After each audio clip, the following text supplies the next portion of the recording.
Encounters with wildlife like this is just one of the many things that makes Montana so special, but 4 new proposed bills could mean major budget cuts and an end to conservation land programs.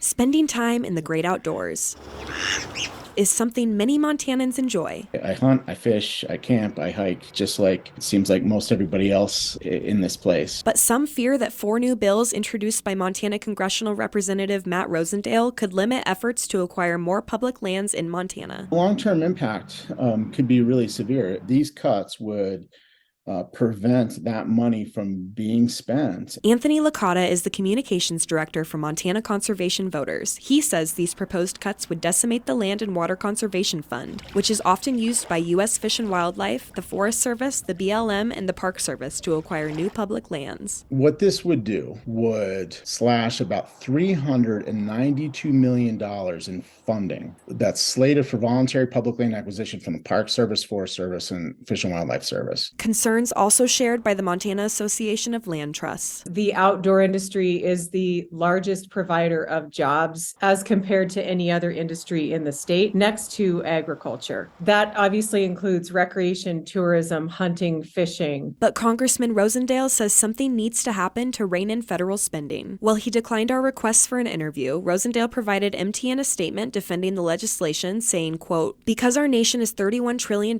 in debt, I've worked with my colleagues to identify areas to reduce spending across the federal government while protecting Social Security, Medicare, and veterans benefits. The legislation that I co-sponsored only prevents new federal funding for land acquisitions in FY24. It does not impact the maintenance of parks and facilities." But many conservation groups don't believe these proposed cuts are the solution. Montana should not pay the price for Rosendale trying to make budget cuts. With all due respect to Mr. Rosendale, this is not Montana. Your job is to represent Montana. And so if this is what you think that looks like, it's incompetence. I don't know how else to say it. In Billings, Kelsey Marison, MTN News.